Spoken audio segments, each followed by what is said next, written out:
Coming up on NCC News at 4, construction on I-81 in Lakeland has begun. The Trump administration is taking aim at sanctuary cities, including those in central New York. And smoke from the Canadian wildfires might impact Syracuse. Your news starts right now.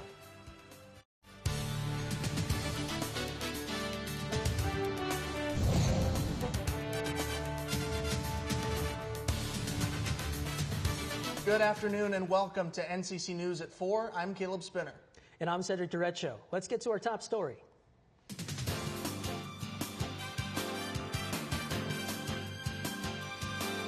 The reconstruction of I-81 is moving full speed ahead, with big changes planned that could reshape how people get around Syracuse. Our NCC News reporter Vinaya Johnson has been following the developments and joins us now with more on what's next for the project. Vinaya? Thanks, Caleb. As you can see behind me, the elevated I-81 project is cutting through neighborhoods and disconnecting communities. The new plan is to move forward with a major transformation. Today's construction efforts are closely tied to the future of I-81. One of the key initiatives is to redevelop the interstate where traffic will be redirected onto a redesigned street-level grid, aimed to improving safety, walkability, and access for local residents. It's a change I-81 project director Joe Driscoll knows firsthand. We also have what should be our most valuable land is our least valuable land, taking up a third of the downtown area. So once it goes to grade, to look at other cities that have done this, Rochester, there's tons of them, San Francisco, loads of places that have taken these viaducts down, you see economic development again. Officials scheduled the interstate demolition project to occur in 8 stages. Public affairs reporter Michelle Breedenbach shares her knowledge of how the interstate brings up worry for the community. People have a lot of questions about how they're going to get around, and commuters have questions in the suburbs, and people who live near the highway and in the city want to know what it's going to look like and what will happen during construction. As construction continues, paving operations are underway on exit 12A off-ramp from I-69 westbound and will be reduced to 1 lane today. That's all I have for now. I'll keep you updated. Caleb, Cedric, back to you. In recent weeks, you may have noticed higher prices when eating out. The cost of goods across America, including here in central New York, have steadily increased. NCC's Ryan Bell is live in Liverpool with more on how local businesses are fighting inflation. Ryan?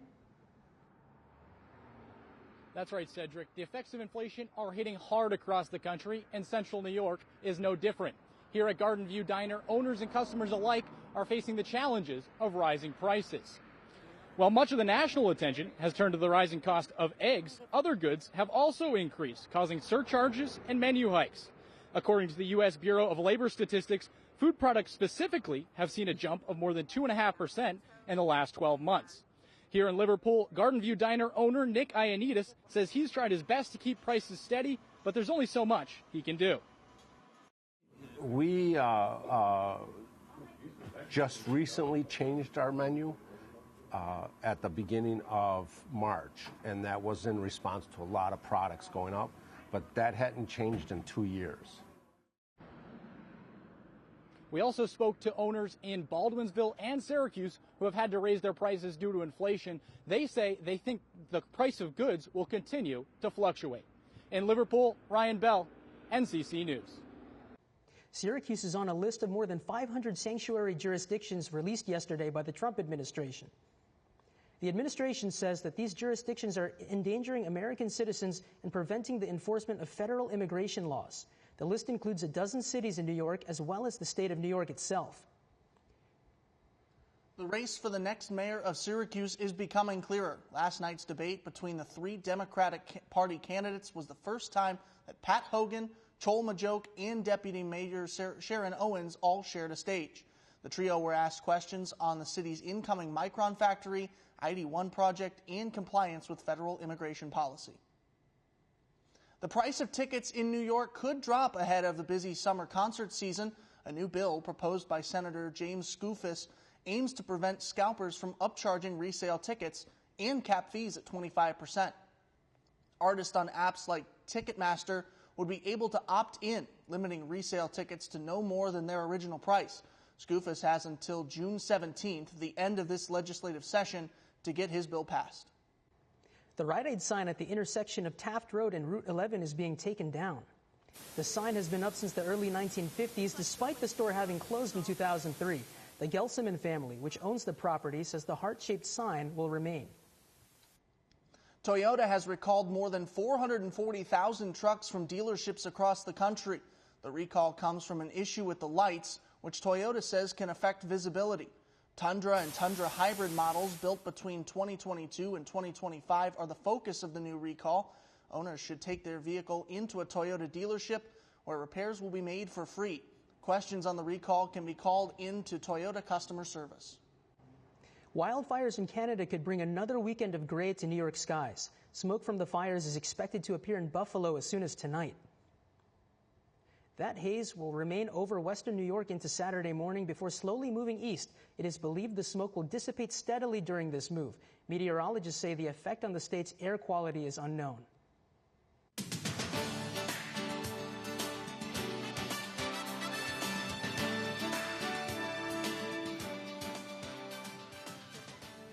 We now go outside with Madison Heritzik as she has our weather report. How's it looking out there, Madison?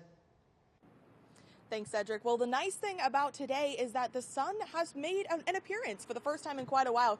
Quite a few pockets of blue skies have made their appearance. It is going away soon. As we take a look at today's forecast right now, about 73 degrees outside, feels a little bit closer to 68, about 8 miles an hour of wind. However, when we transition into later this week, when you look at tomorrow, heading into the next few days, you're looking at, once again, cloudy skies and rain coming through. It is clear right now, though, as you can see through the radar.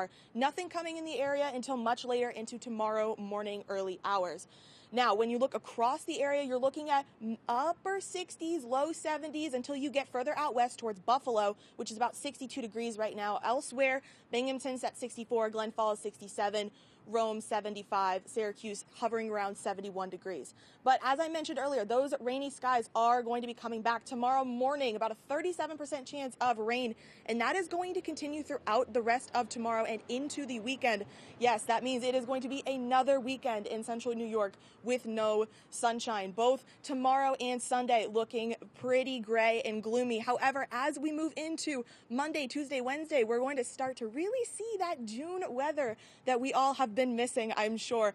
Low 70s into almost the 80s when you head into Wednesday and into the later half of the week. So for the most part right now, enjoy the few blue pockets of sky that we have here before the rain heads in.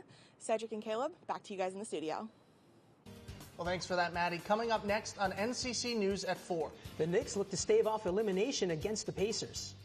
But first, a Syracuse group raises awareness for breast cancer through golf. We'll be right back. Welcome to Sports on NCC News. I'm Layla Rogers. Staying local and right here in our backyard, Syracuse's very own men's lacrosse head coach Gary Gate has received the Terrell Harton Legends Award last night in D.C. Although the season has recently ended for his team, Coach Gay is still making sure Syracuse lacrosse stays on people's radars one way or another. This award embodies an individual who has made a lasting impact, has the values of courage and teamwork, and has made significant contributions in the sport of lacrosse. Three-time NCAA lacrosse champion Gary Gay is not just considered a legend in the sport, but yet a selfless and hardworking coach for his team. As the offseason is in full swing and breaks are taking place, we expect to see him back in his coaching zone next season. Now, shifting to the pros, just 4 hours away in the Big Apple, the Knicks are holding it down for their city, forcing a Game 6 when many thought Game 5 would leave New Yorkers in tears. Instead, they're still in the fight. The fans are outside and packing the arena, ready to show out for their home team. In Game 5, the stars of the night were Jalen Brunson and Karl Anthony Towns, combining for a massive 56 points. That's the same energy the Knicks need to bring this Saturday as they head to Indiana to face the Pacers. Statistically, the Knicks thrive on the road. With the 6-2 playoff record, they've even tied a franchise record for most road wins in a single postseason. With the series standing at 3-2 in favor of the Pacers, all eyes are on tomorrow night to see if we're getting a Game 7 or if the Pacers punch their ticket to the NBA Finals.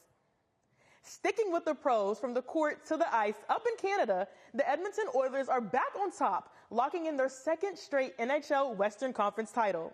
Now, on a redemption tour, the Oilers are looking to finish the job and finally grab that NHL championship. It's a familiar matchup, too. Just like last season, they're going head-to-head with the Florida Panthers. And after falling short last time, you can bet they're hungry to skate off as winners. Game 1 drops at 8 p.m. on June 4th. That's all, folks, for Sports Today. I'm Layla Rogers, and back at the desk to you, Caleb. A local men's group is raising money for breast cancer awareness in an unusual way. I went to Oswego to find out why. The golf course. For many, hitting the links is a weekend pastime, as is the case for Jack Vendetti. Golf is a hobby of mine. It's a hobby of a lot of people. It's a good way to get a lot of people together to have a good time. And it's the fall, and there's a great time to play golf here in upstate New York. But today, Vendetti is golfing with a larger goal. A little short, but we're all right. Fighting breast cancer. At the Stone Creek Golf Club in Oswego, Vendetti and others are taking part in a golf tournament. The event, hosted by Men Wear Pink of Syracuse, is a fundraiser for the group's battle to end breast cancer. Don't grab the other ball, though, because that's the one we got to hit, Anthony. For Vendetti and his family, this fight is personal. I have several friends and family that have been affected by breast cancer specifically over the years. Right now in the Vendetti household, my sister and my brother-in-law are dealing with the struggle as we speak. So this one hits a little bit different, but this was an opportunity that I couldn't miss this year. Vendetti is proud of the work he does with Men Wear Pink. It's a good feeling being part of the community and raising this type of awareness for a greater cause. I like that. Wave to the camera. Along with Men Wear Pink, Vendetti and his family are taking on breast cancer like they do everything. Together. For more on Men Wear Pink and their mission, head to nccnewsonline.com. Coming up on NCC News at 4. A Syracuse pub gets some national recognition. Irish pub and restaurant will be featured on Diners, Drive-Ins, and Dives tonight. Hosted by Guy Fieri, the show will highlight the restaurant's lamb sliders and boxy potato cakes.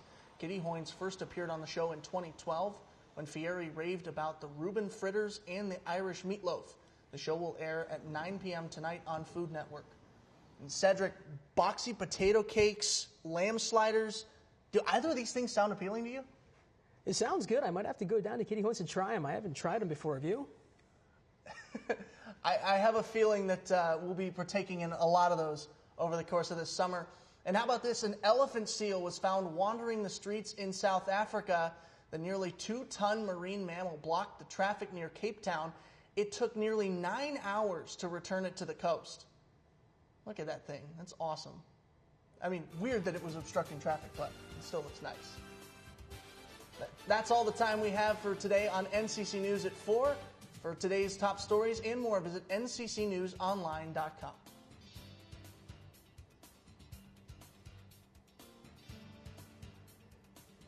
For NCC News Online, I'm Caleb Spinner. Be sure to stick around for our next broadcast at 4:30. You didn't say your name. When he said, like,